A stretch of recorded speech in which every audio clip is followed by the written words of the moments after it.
शुभ अभिनंदन पिलामाने मु प्रसन्न तुममानंकु पीके एजुकेशन चैनल को स्वागत जनाउछि। आशा करे तुम्हें माने बहुत भलरे थिबो। पिलामाने चलो आज आम तृतीय श्रेणी आम भाषा आम साहित्य बहिर गोटे सुंदर विषय पढ़िबा जार ना हेउछि कहिबा आगरु करिबा।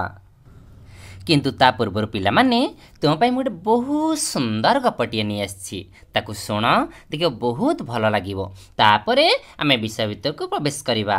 बुझिला तो पिलामाने जो माने ई चैनल को लाइक एवं सब्सक्राइब करना प्रथमे करिनियो काहे कि चैनल रे तुम सब विषय गुड़िक मैथ इंग्लिश साइंस ओडिया सब विषय गोटे सुंदर भाव में बुझे कि नहीं आसबि जहाँ तुमको बहुत इजी हम पाठ बहुत तुमको इजी लगे। हो पिलामाने विलंब न करी चल आमे गपटी सुनिबा। जड़े व्यक्ति थिले तांकर तुम भली गोटे कुन्नी पिलाटे थिला। से सब कौन जानिछ पिला माने तुमको जेपरी चॉकलेट खाइबा बहुत भल लगे से कुनी पिलाटी को मध्य से भली चॉकलेट खाइबा बहुत भल लगे। से सब बेले ता बापा पाखरे अड़ी करे चॉकलेट खाइबा पई।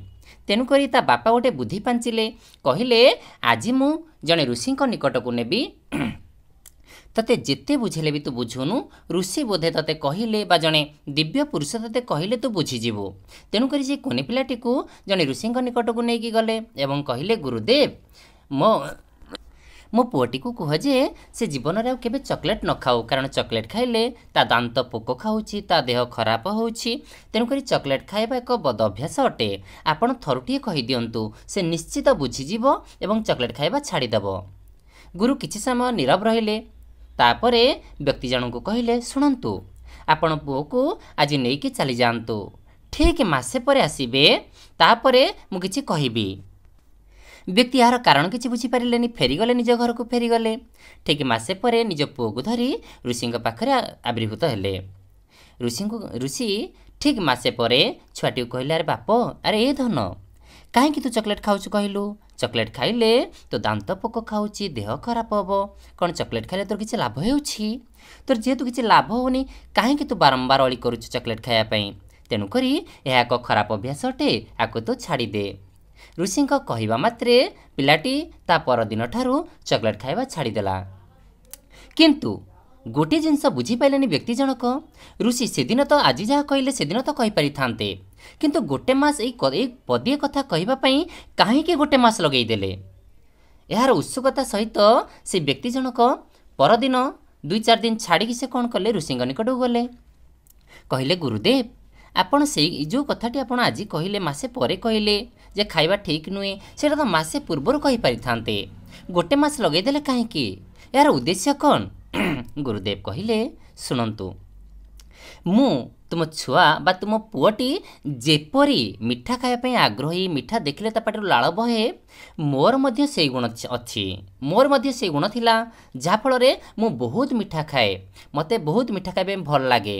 तेणु करी जेतु मु आज पर्यंत मिठा खाइबा छाड़ीनी मिठा को देखले मो पाटे लाळ बहुची मिठा प्रति मोर आग्रह कौन कमुनी मिठा प्रति मो बहुत आग्रही।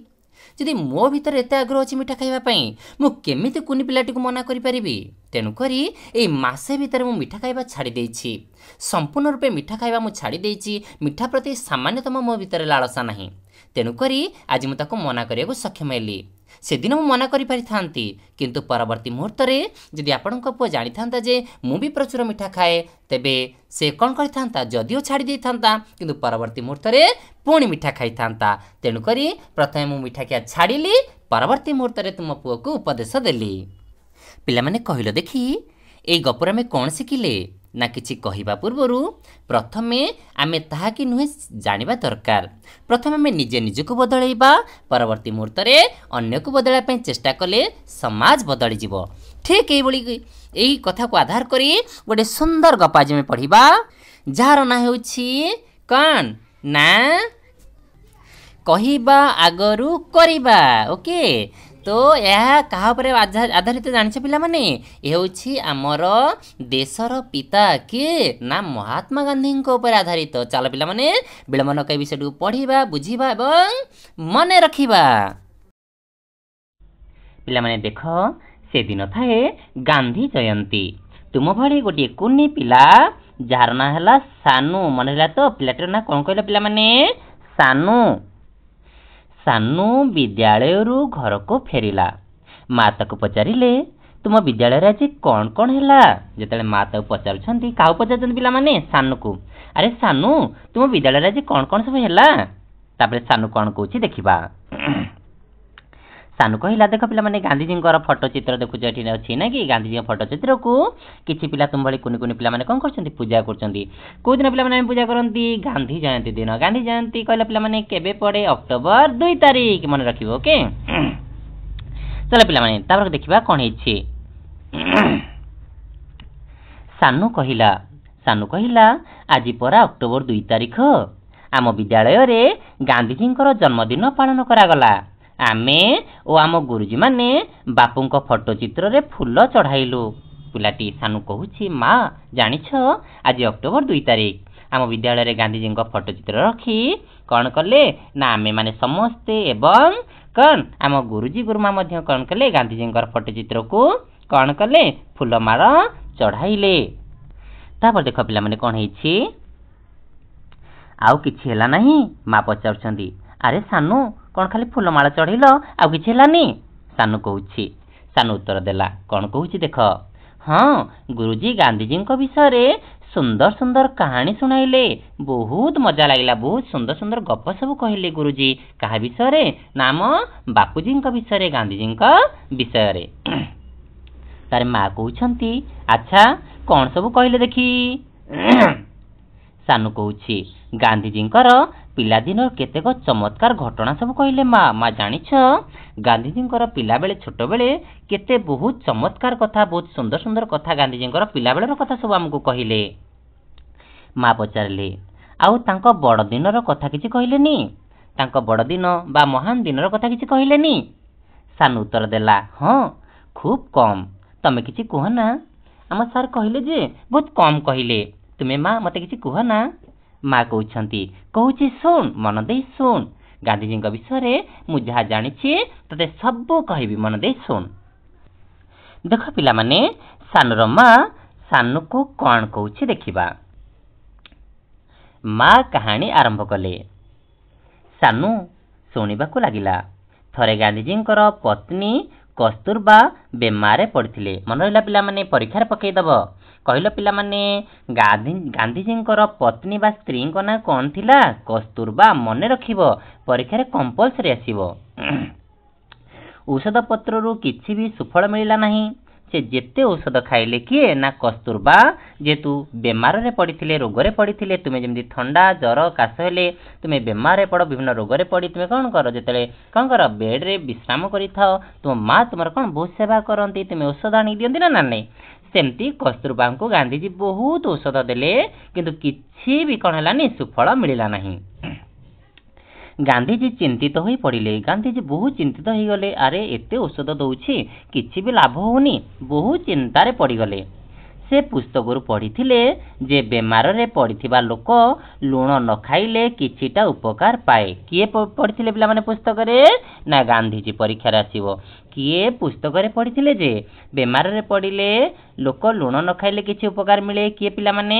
ନା ଗାନ୍ଧିଜୀ। ତ ମନେ ରହିଲା ପିଲାମାନେ, ଯଦି ତୁମେ ବେମାରରେ ପଡ଼ିଥିବ ତାହେଲେ ଆମେ ଅଧିକ ଲୁଣ ଖାଇବା ନା କମ୍ ଲୁଣ ଖାଇବା? ବିନା ଲୁଣରେ ତ ଆମେ ବଞ୍ଚିପାରିବାନି, କାରଣ ଲୁଣ ନ ପଇଲେ ତରକାରୀରେ ସ୍ୱାଦ ଲାଗେନି। ତ ପିଲାମାନେ, ଯଦି ତୁମେ ବେମାରରେ ପଡ଼ିଛ, ରୋଗରେ ପଡ଼ିଛ, କମ୍ ଲୁଣ ଖାଇବ। ଯଦି କମ୍ ଲୁଣ ଖାଇବ ନା, ଦେଖିବ ତୁମ ବେମାର ବା ରୋଗ ବହୁତ ଶୀଘ୍ର ଭଲ ହେଇଯିବ। ତେଣୁ ସେହି ଉପଦେଶଟିକୁ କସ୍ତୁରବାଙ୍କୁ ଦେବା ପାଇଁ ମନସ୍ଥ କଲେ। କିଏ ମନସ୍ଥ କଲେ ପିଲାମାନେ? ଗାନ୍ଧିଜୀ। କହିଲେ, ଶୁଣୁଛ, ଦେଖ, ତୁମେ ଲୁଣ କମ୍ ଖାଅ। ତୁମେ ଲୁଣ କମ୍ ଖାଇଲେ ତୁମ ରୋଗ ବହୁତ ଶୀଘ୍ର ଭଲ ହେଇଯିବ, ତୁମେ ବହୁତ ଶୀଘ୍ର ଆରୋଗ୍ୟ ହେଇଯିବ। କିଏ ପିଲାମାନେ କହିଲେ? ଗାନ୍ଧିଜୀ। କାହାକୁ କହିଲେ? କସ୍ତୁରବାଙ୍କୁ। ତାପରେ ଦେଖିବା ପିଲାମାନେ, କସ୍ତୁରବା କ'ଣ କହୁଛନ୍ତି ଗାନ୍ଧିଜୀଙ୍କେ। ଗାନ୍ଧିଜୀ କସ୍ତୁରବାଙ୍କୁ କହିଲେ, ତୁମେ ଖାଦ୍ୟରେ ଲୁଣ ମିଶାଇ ଖାଇବା ବନ୍ଦ କରିଦିଅ। ଖାଦ୍ୟରେ ଲୁଣ ମିଶାଇ ଖାଅ ନାହିଁ। ପିଲାମାନେ କହିଲ, ତୁମେ ଖାଦ୍ୟରେ ଲୁଣ ନ ପକାଇଲେ, ଧର ତୁମେ କ'ଣ ମାଂସ ତରକାରୀ କରିଛ, ମଟନ୍ ଖାଉଛ, ବହୁତ ଟେଷ୍ଟି ଲାଗୁଛି। ଯଦି ମଟନ୍ରେ ଲୁଣ ପଡ଼ିବନି, ଭଲ ଲାଗିବ କି? ଜମା ବି ଭଲ ଲାଗିବନି। ତେଣୁକରି ଯେତେବେଳେ ଗାନ୍ଧିଜୀ କସ୍ତୁରବାଙ୍କୁ କହୁଛନ୍ତି ତୁମେ କ'ଣ ଖାଦ୍ୟରେ ଲୁଣ ନ ମିଶାଇ ଖାଅ ବା ଲୁଣ ମିଶାଇବା ବନ୍ଦ କରିଦିଅ, ତାହେଲେ ପିଲାମାନେ କହିଲ କସ୍ତୁରବାଙ୍କୁ ଭଲ ଲାଗିଥିବ କି? ନା। ତେଣୁକରି କସ୍ତୁରବା କ'ଣ କହୁଛନ୍ତି ଦେଖ। कस्तूरबा कहउछंती धेत लुण बिना खाद्य तो सुस्वादु लागे नाही, लुण बिना कौन खाद्य खाई हुए? कस्तूरबा अमंग होई कहिले। कस्तूरबा अमंग माने कौन कहले पिला माने राजी हेलेनी। से राजी नहीं कहले लुण बिना कौन खाद्य खाई हबो, लुण बिना कौन खाद्य खाई हुए? तेणुकरी खाद्य सुस्वादु जेहेतु लागेनी मु कौन जहाले भी किछि लुण खाइबी। किंतु एई कथा किए बुझौचंती? गांधीजी काहाको बुझौचंती? कस्तूरबांकु। तुमे अबुझा हेउछ काहेकि? गांधीजी बुझौचंती। अरे अबुझा होनी, तुमर परा देह खराब हेछि, किछि दिन लुण छाड़ी देले हुए तो आरोग्य होई पारंत। जे तुमे लुण किछि दिन खाइबा छाड़ी दबो तुमे बहुत शीघ्र आरोग्य होई जिवो। किए बुझौचंती पिला माने? गांधीजी काहाकू? कस्तूरबांकु, जदिओ से अमंग हेउथिले। गांधीजी एपरी कही कस्तूरबांकु बुझाइले, बहुत बुझाइले। कस्तूरबा टिके मुह सुखाई कहिले जदि तुमको किए लुण छाड़ी देबाकू कहे तुमे कौन लुण खाइबा बंद करि पारिबो? कस्तूरबा टिके मुह सुखाई देले कारण आदौ खाद्य भल लागिबोनी। तो कस्तूरबा जेतले मुह सुखाइले तांका मन दुख हैला। मन दुख करी कहउछंती सुनुछ काहाकू कहउछंती? गांधीजी के। जदि तुमको किए लुण खाइबाकू बंद कर दिए तुमे कौन लुण खाइबा बंद कर दे पारिबो? बिना लुण रे बंची पारिबो? चल पिला माने देखिबा गांधीजी कौन उत्तर देउछंती। गांधीजी भाविले ए तो ठीक कथा, परकू कहिबा जेतिकी सहज निजे करी देखाइबा सेतिकी सहज नुहे। एई कथा को नहीं से चिंता करने को लगिले। अरे ठीक कथा, मु सिना मो स्त्री कस्तूरबांकु कहीदेली जे लुण खाइबा बंद कर, मु कौन निजे बंद करि पारिबी? ना ना, संभव तो नुहे। आमे अन्य को कहीदे पारती, अन्य को उपदेश देवाटा बहुत सहज किंतु करवा बहुत कष्ट। जेमिति प्रथमे जो गपटी कहली कौन ऋषि को गोटे मास लगिगला मिठा खाइबा छाड़िबा पाई ना कि? आमे जहाँ अन्य को कहू प्रथमे निजे करी देखाइबा उचित, तेबे जाई यह अन्य मानक ऊपर प्रभाव पकेइबो। जदि पिला माने मु चोरी करूथिबे मु पिला मानक तो मु कहबी पिला माने चोरी करिवोनी, तेबे तुम ऊपर जम्मा भी प्रभाव पड़िवोनी। कारण तुमे जेतेल देखियो मु चोरी करूछि तुमे कौन करियो? तुमे भी चोरी करबाकू लागिवो। तेनु करी मु तुमको किछि कहबा पूर्वरु प्रथमे मते निजे को बदलबाकू पड़िवो। एही कथाटी गांधीजी मने मने विचार कले। ना ना ना, मु सिना कस्तूरबांकु मना कर देली, तेनु करी तांको मना करिया पूर्वरु प्रथमे मते लुण छाड़बाकू पड़िवो। कस्तूरबांकु देइथिबा उपदेशटीकु निजे कार्यकारी करिबा पई संकल्प कले। ना, प्रथमे मु लुण छाड़ीबी, तेबे जाईकि कस्तूरबांकु कहिबा पई मु अधिकार पाइबी। तापर देख पिला माने कोन हेछि, गांधीजी कस्तूरबांकु एथर कहिले। प्रथमे गांधीजी छाड़िले, तापर कस्तूरबांकु एथर कहिले मोते जदि रोग होइथांता चिकित्सक जेउ जिनिस खाइबाकू बारण करिथांते मु अवश्य खाइबा बंद करिथांती, एथिरे सुफल मिलिथांता। मु तुमको लुण खाइबाकू मना करिछि, तेनु प्रथमे मु गोटे वर्ष पई लुण छाड़ी देउछि। जेतु मु तुमको लुण खाइबा बंद कर मना करिछि, तेकर मु गोटे वर्ष पर्यंत आदौ लुण खाइबेनी। किए कहिले पिला माने? गांधीजी काहाकू? कस्तूरबांकु। सतकू सत गांधीजी सही मुहूर्तरु बिना लुण रे खाद्य ग्रहण करबा आरंभ करदेले। तांकर ही आचरण कस्तूरबांक उपरे खूब प्रभाव पकेइला। तेनु कस्तूरबा मध्य एणिकी लुण न मिसाई खाद्य खाइबाकू अभ्यास कले। से खूब शीघ्र सुस्थ होई उठिले। किए पिला माने भल होई गले, जेतु कस्तूरबा धीरे धीरे लुण खाइबा छाड़ी देले, तेणुकर से बहुत शीघ्र आरोग्य होई गले। पिला माने देख, जेहेतु गांधीजी जो उपदेश देले प्रथमे से ताकू पालन कले, तेणुकरी कस्तूरबांक उपरे बहुत प्रभाव पड़िला। सानो को कहानी सुनाइबा परे माँ कहिले, सुनिलु बुझिलु सानू, बापू एमितिका मनुष्य थिले जे जहा कहउथिले ता निजे करी देखाउथिले ना कि? पिला माने देख, बापूजी हमकु कोन कहिसंती अहिंसा नीति अवलंबन करिबा। से निजे मध्य कोन करथिले? बहुत अहिंसावादी थिले ना कि? जेतले इंग्रेज माने आस्थिले भारत को आक्रमण करूथिले, भारत को शासन करूथिले, गांधीजी कोन कहिथिले? अहिंसा नीति ना कि? गोटे गाल माइले अन्य गालटी देखै दबा कहिथिले ना? ना नहीं, निजे भी अहिंसावादी थिले। सेइथि पई स्वाधीनता संग्राम बलरे गांधीजी सहित समग्र देशर लोक एकजुट होई चालुथिले। स्वाधीनता संग्राम जेतले हला सेतले गांधीजी सहित कोन समग्र भारत वर्षर सब लोक माने एकजुट हेतिले। काहेकि? कारण गांधीजी जहा कहउथिले ताही करूथिले। से बहुत सत्यवादी थिले एवं अहिंसा आचरण करूथिले। बहुत सुंदर हेछि विषयटी, भल भाव तुमको बुझेई देली, सहित गोटे गप भी कहीदेली। तेणुकरी पिला माने ताको मने रख। हो पिला माने विषयटी एटी सरीगला। पुणी परवर्ती वीडियो रे देखाबो प्रश्न उत्तर सहित। रहुछि, धन्यवाद।